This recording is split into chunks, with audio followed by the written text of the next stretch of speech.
we were off air. We had just begun discussing Logic because we didn't talk about it last. We did talk about it last week, but we kind of just like whatever because y'all allowed me to uphold my hate for Logic, and that fan club was officially demolished this past week thanks to none other than Joe Budden himself for walking in the name of love lately. So now I'm caught out here looking like a hater. Do you? I got to ask the question real quick. Go ahead. Is it that he's walking with love, or is it because he got a secret shout out on the album?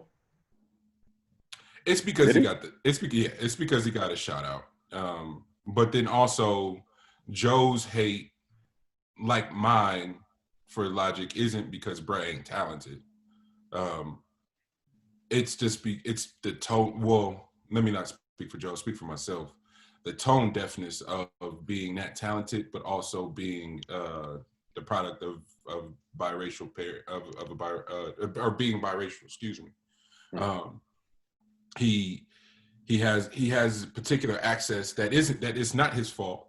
Let's start there. But then it also makes some of the rhetoric and some of the language just cringeworthy and goofy. But that does not take away from how insanely talented Bro is. It's never been the question. It's just like when you're that talented, and you uphold a particular type of access, and in his mind, he not thinking like that because like he's shared countless times, his story is fucked up like a lot of people's too. But even within that, the dynamics and the dimensions and how how privilege and how access matriculates through classism, through colorism, through all that shit. Like it's just stuff that perhaps he couldn't have known, but I'm hoping that he it sounds like he does though, because the new album, as much as I try to hate, it's actually fucking tight. And then how I had to like I can't. You're a different hater. No, because how are you gonna hate on someone and you ain't even listening? Like that's crazy. That's where shit gets sick. Like you can't sit up here and talk all that bullshit and then go, let me go see it, and then you're like, fuck, it's actually tight though. Like reluctantly, like but I think was he lyrical miracling? Yeah, but not in. That's my beef with Logic, bro. Because you ain't about to be just giving me hella soliloquies, bro, for hella long. What else could he do? Like, you know what I'm saying? I would like to find out. I'm not gonna find out on the Twitch though. I ain't got that shit. Nah, but that's what I'm saying. When you he does, there literally he had one option, and that's lyrical miracle in a modern form, which lyrical miracle in the 90s was annoying. So lyrical miracle in 2020 is get that shit out of here, bro. Please. Bro, I ain't trying please. To get none of that. Not even for 1 second.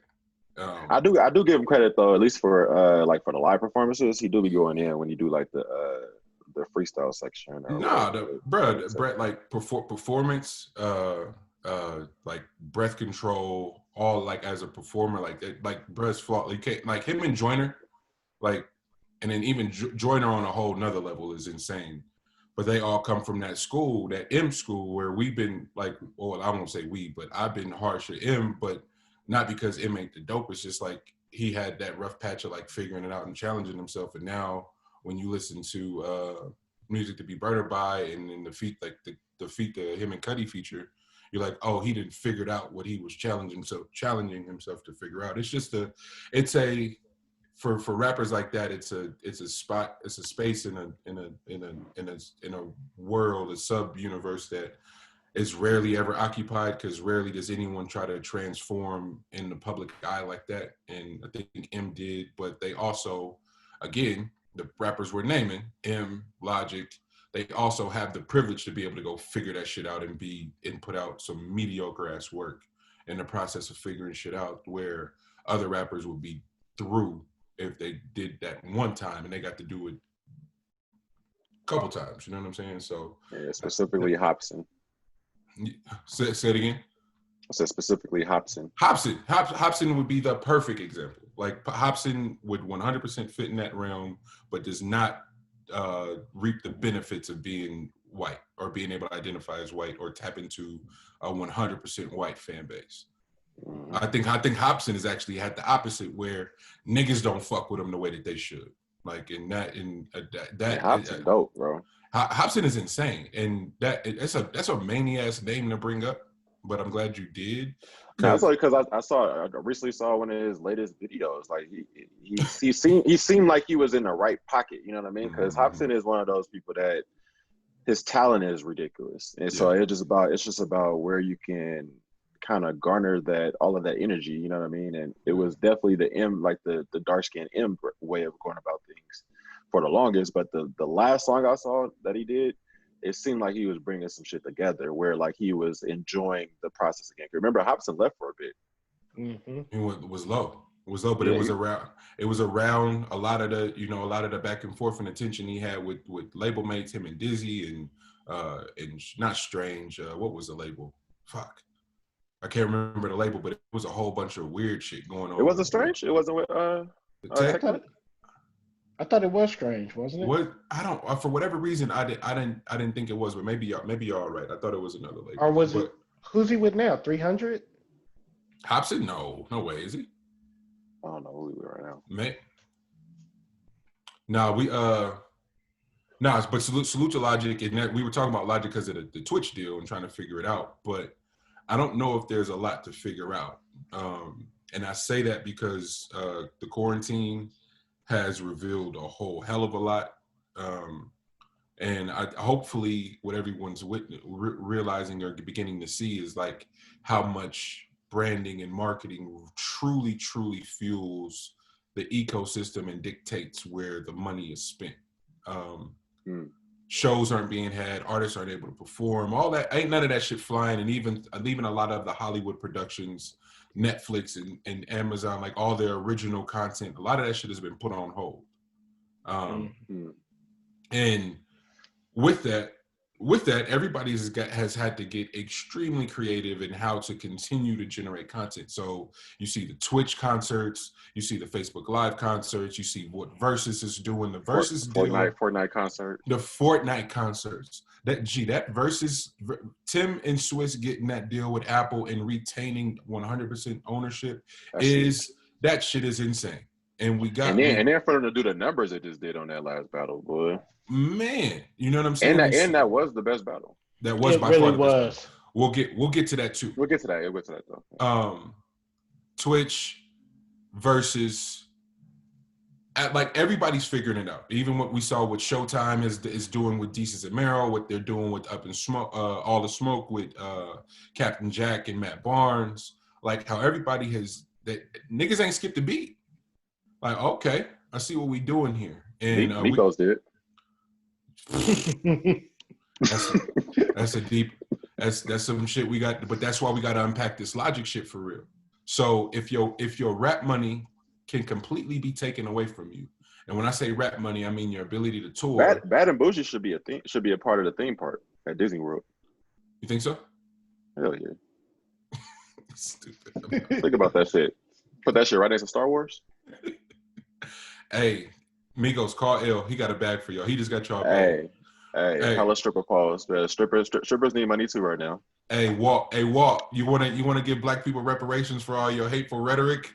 Put a Bad and Bougie section at the theme park, my nigga. Rest in peace. Fuck. Have Bad and Bougie going over and over like it's a Small World. Hey, them white parents will be terrified, bro. But I can't figure out why they shoulders moving. Hey, no clue, right? They've got the little Uzi shoulder going. A dad in thong sandals and a fucking golf tee doing the Uzi shoulder is disgusting.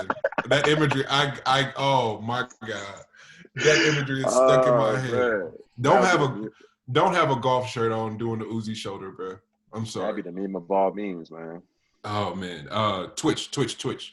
So Logic goes, "Hey, I'm retiring." Keep going, man.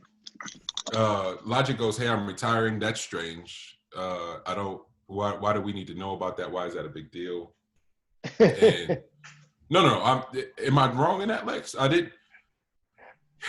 Hey, I'm one of those people because I'm just like I said, we're getting to the deal. I'm confused by it, so I don't understand how you retire if you're still, even if you are doing the playing the game, but you're gonna also release music through there. It's confusing to me. Yeah. What I'll say is that this industry is coming to grips with a lot of its wrongdoing and how Bounce back, Dave. We might have to go round two. and we're still talking about Logic, the deal, Okay. but getting to the specifics of the deal, but what it means for the music industry as a whole. The entertainment, I won't even just say music, but the entertainment industry is in the midst of a dramatic shift, and there's a few entities that are reputable that have been around for a really long time that were so egregiously late to the party, that they're going to have their legs cut from under them. And so when some of your biggest earners, and so from earners, as artists, because what we now know what streaming is or isn't doing, like when some of the biggest earners are knocking on the doorstep of completing the terms of their deal, shit gets real. So Drake is knocking on that doorstep. Russ is back in the fold. Logic is clearly out of that realm. Who knows where Mac would have been? The albums he was cranking out. Believe Tyler is headed in that similar way. We know Frank is a free agent. Like shit's about to get spooky, and this is where we just saw the Joe Rogan Spotify shit, the Twitch shit, these labels that have the industry that has solely been run by 3 labels for fucking 100 years now has to compete with these tech iterations, these millennial driven fucking apps, bruh, and it's gonna create some spooky shit in the way we engage and we even think about production. So Because the next wave, bro, they not leaving the house. no, no. So Logic says it. He's like, I'm not a rap guy. Is what the terms he keeps using. I'm not a rap guy. I'm a nerd. Love to play video games, and believe whether we want to believe it or not, there is a demo that will sit there and watch you play video games and engage. And oh, by the way, hit this link. My new merch is up. Bro, esports is the fastest growing sport in the world, like of all time. Please say that again. Esports is the fastest growing sport in the history of sports. Damn. The way they were able to monetize video games, bro, was amazing. Man, and that shit has his own channel for ESPN. This shit gets prime time views. Like, hey, that shit's here. That wave is here. Yeah.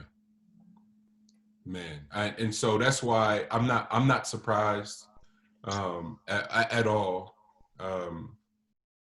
how what it looks like long term, and what it morphs into is more so what I'm intrigued by. If it turns into some sort of reality series, if they like just the lens of television show running through Twitch and what that could look like. Like there's sneaker show, there's all kind of shows that exist on Twitch that do millions of views already. So it's not far fetched. And I changed my mind. I jumped the gun. I was a little harsh on what Quibi could be. Oh, see, that's where I was going next. I haven't watched Quibi, but I was a little harsh on shortening films because if it is an opportunity to get a proof of concept, then by all means I'm all for it. So I was I did jump the gun. But think about what we're saying, G. Lex, you're a filmmaker. How many times has our sole conversation before we can even get to script writing, developing characters, any of that shit been about proof of concept and shooting that shit out of pocket? Every conversation is that. I sent you a text in the middle of the night at 2 a.m. about a movie idea. And honestly, I won't lie. Was I high out of my mind? Yes, but that's besides the point. So now ideas come. Exactly. And And you can't so- stop ideas from coming, bro. You got to write the motherfuckers down when they come. Man, G, and it was like it's like, but you reiterating that Quibi's like, yo, that did y'all see that what was that that short film that they made in quarantine? That shit was amazing. Oh yeah, the black one. Yeah, what was that? What was that? I forget the premise though, Lex. Shit, I forgot it too. Wasn't it about quarantine being a horror monster or something? I mean, not quarantine, but Corona. Was that it? Yeah, I'm trying to remember, but that just the production It value of was it, and it was something like, like that, oh, yeah. this should be made into something. This should be made into a full film. Yeah, well, I think it was like it was centered around the virus.